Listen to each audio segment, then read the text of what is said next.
waiting for? Start downloading and stay connected to Global Television.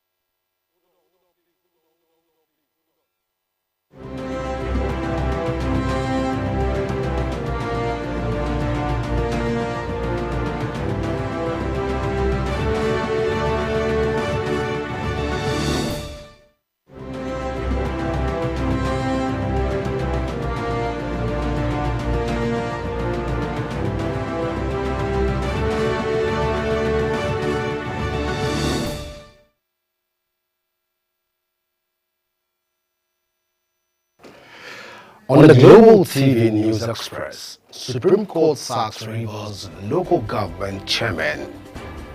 In business, federal government contemplates disco's overhaul amid investment shortfalls. On the foreign scene, dozens arrested in global heat against AI-generated child abuse. In sports, Chelsea, Arsenal battle for Samo. Hello and welcome to all our viewers in Nigeria and around the world to News Express on Global Television, coming to you live from the nation's capital, Abuja. I am Goernment Sunday. A quick reminder that Global Television is on DSTV channel 365 and free to air on Night Comsat. You can download the Global TV Nigerian mobile app for Android and iOS devices to keep track of our broadcasts. Now to the news in details. The local government election conducted on the 5th of October 2024 by the Rivers State Independent Electoral Commission has been declared invalid by the Supreme Court. In a judgment delivered by Justice Jamilu Tuko, the court declared the election invalid for grossly violating the Electoral Act. Justice Tuku further stated that the action of the Rivers State Independent Electoral Commission is declared void for lack of substantial compliance to the Electoral Act and guidelines as the electoral body continued voters' registration even after announcing an election date. Still on Rivers State, the Supreme Court has reinstated the judgment that barred the Central Bank of Nigeria (CBN) and the Accountant General of the Federation from releasing statutory monthly allocation to Rivers State. The court faulted the Abuja Division of the Court of Appeal for vacating the initial order that stopped the release of funds to Rivers State from the consolidated revenue following the failure of Governor Similaye Fubara's refusal to represent the 2024 appropriation bill of the state before the Martins Amewule-led factions of the Rivers State House of Assembly. The Apex Court further ordered the Martins Amewule-led factions of the Rivers State House of Assembly and other elected members of the House to forthwith resume sittings unhindered. President Bola Tinubu has expressed deep sorrow over the passing of veteran journalist Anike Agbaje-Williams, describing her as a trailblazer in the Nigerian and African broadcast industry. Her family, Agbaje-Williams, renowned as the first African to appear on television, passed away on Wednesday, February 26 in Ibadan at the age of 88. In a condolence message signed by the Special Advisor to the President on Information and Strategy, Bayo Onanuga, Tinubu extended his sympathy to her immediate family, professional colleagues, and the entire broadcast media industry. Well, even on this table will say that the family, God grants the family gratitude to bear the loss. In a unanimous decision by a 5-member panel led by Justice Uwani Abba Aji, the court vacated the November 21, 2024 judgment of the Abuja Division of the Court of Appeal, which validated the elections.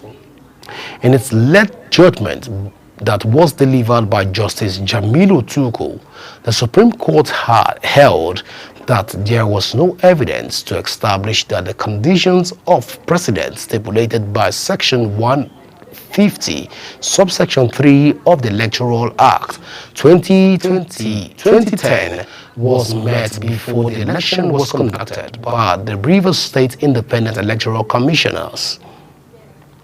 The Supreme Court restored an earlier verdict of the Federal High Court in Abuja, which barred the Independent National Electoral Commission (INEC) from releasing voters' registers to the state electoral body for the conduct of the local government elections. The senator representing Central Senatorial District of Kogi State, Natasha Akpoti-Uduaghan, has accused the Senate President Godswill Akpabio of sexual harassment. Akpabio has since denied the allegation through his media consultant Kenny Okulubu. Akpoti-Uduaghan made the allegation during an interview. She alleged that Akpabio blocked her motions from being heard on the floor of the Senate before she rejected his advances.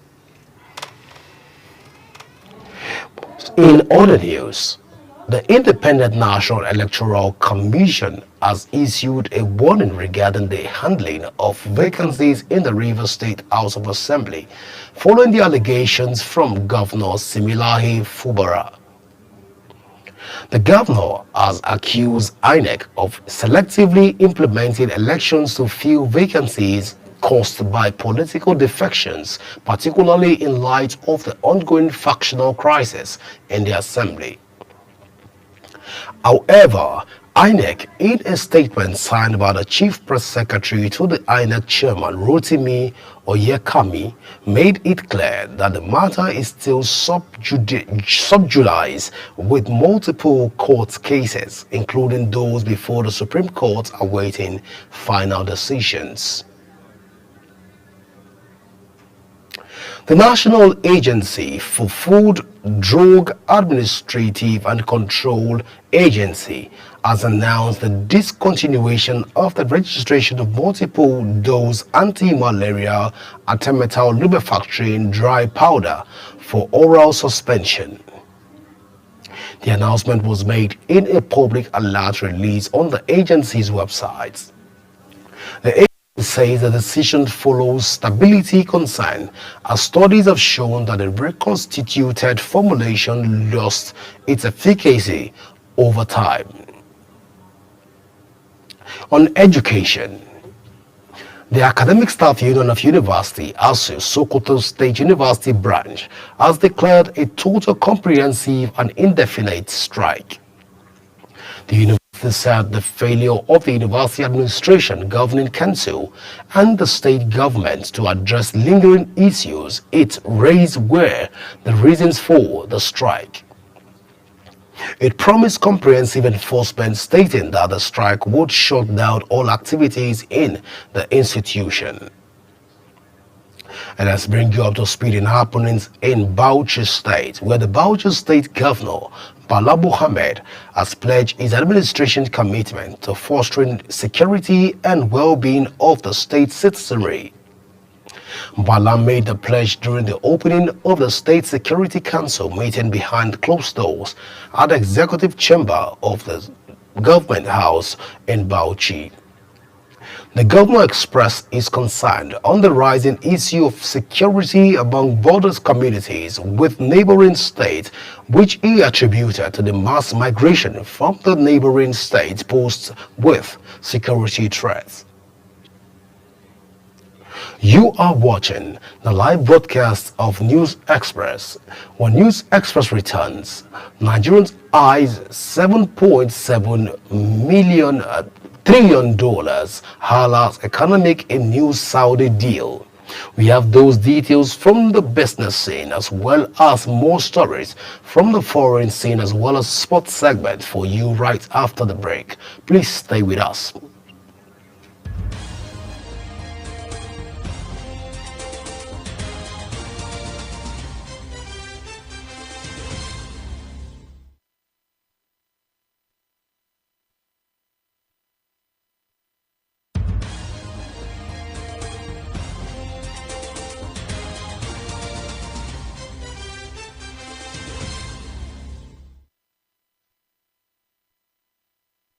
Do you know that global television can be watched in Nigeria and all over the world? Download the Global TV Nigerian mobile app for Android and iOS devices to watch global television real-time from around the world. What are you waiting for? Start downloading and stay connected to global television.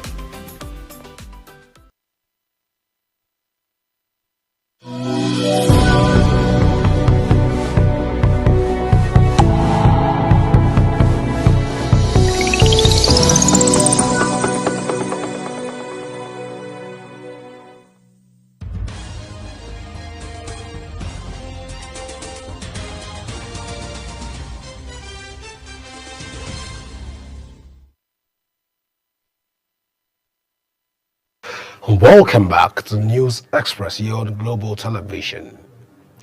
In the world of sport, the federal government has disclosed plans to restructure electricity distribution companies, citing unwillingness of players to invest in the sector. Adebayo Adelabu, Minister of Power, said this in Abuja during the public presentation of the National Integrated Electricity Policy, where he stated that the distribution companies have continued to perform below expectations financially. He said the poor fiscal health of the distribution companies is affecting their ability to attract finance from banks.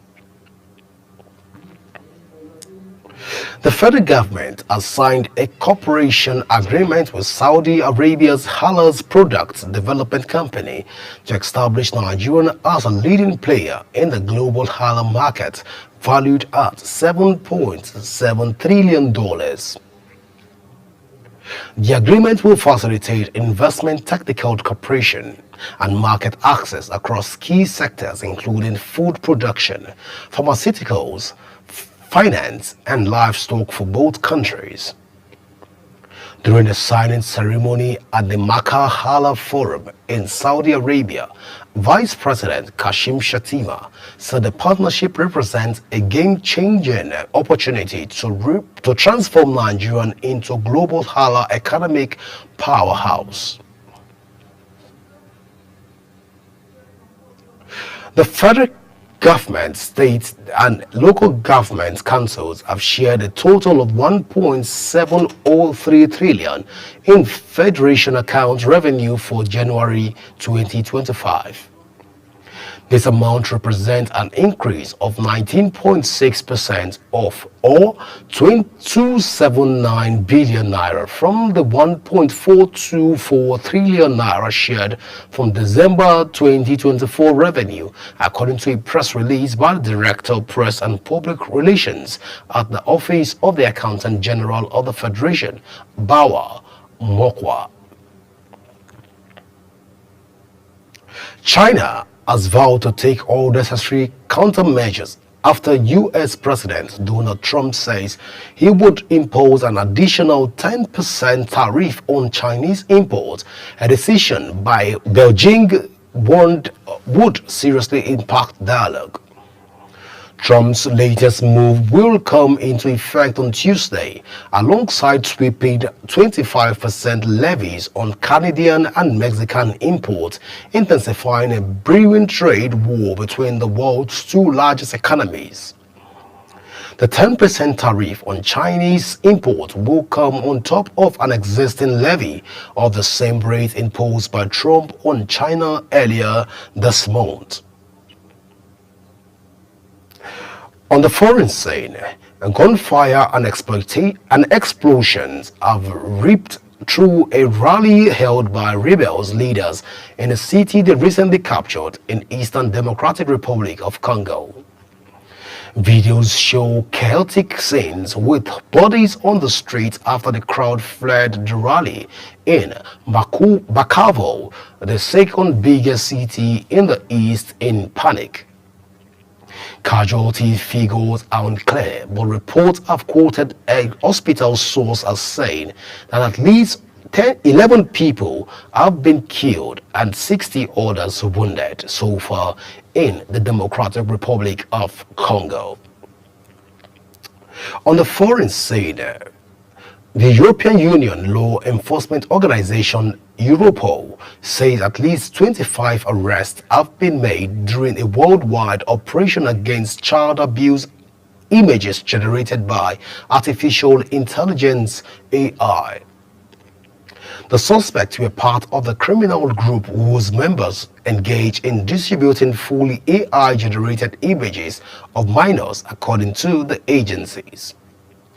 Europol says the operation is one of the first involving such child sexual abuse materials circulating on the internet.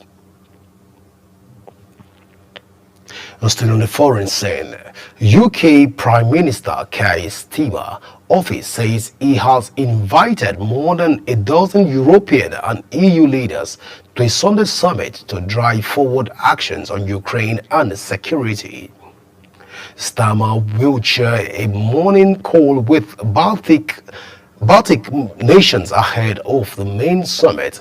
Then it will welcome Ukrainian President Volodymyr Zelensky to Downing Street to discuss the war with Russia.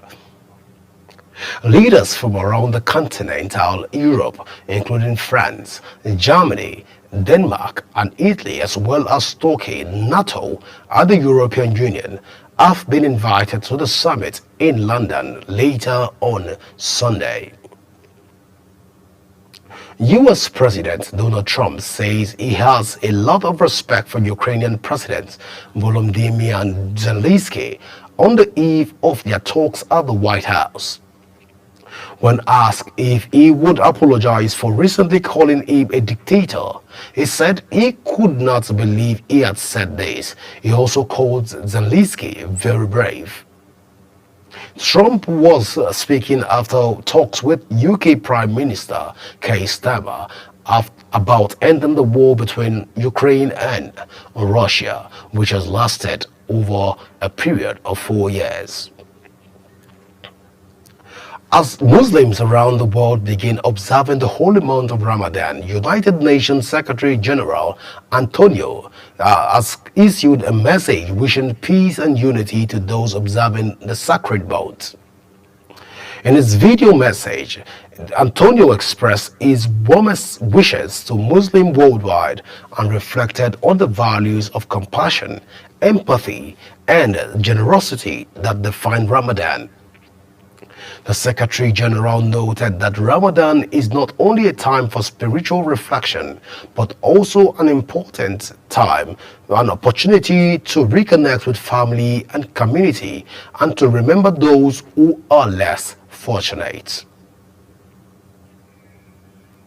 Israel's military has published its first official account of what authorities call the mistakes that led to the failure during Hamas' 7 October 2023 attack, which triggered the Gaza war. The report concludes that the Israeli Defense Forces failed in its mission to protect Israeli citizens even in Gaza. The 19-page report contained much that is already known about what led to catastrophic loss of 1,200 lives when approximately 5,000 gunmen from Hamas and other Palestinian groups stormed into Israel, also taking 251 hostages in the process. In the world of sport, Kano Pillars coach Usman Abdullahi has insisted he doesn't understand why the management of the club has suspended him after the club announced an extension of his initial 3-week suspension. Abdullah was nailed by the club earlier this month after their goalless draw against Bayelsa United in Kano, and the former Nigerian champion cited the coach's gesture to the fans and poor forms as the reasons.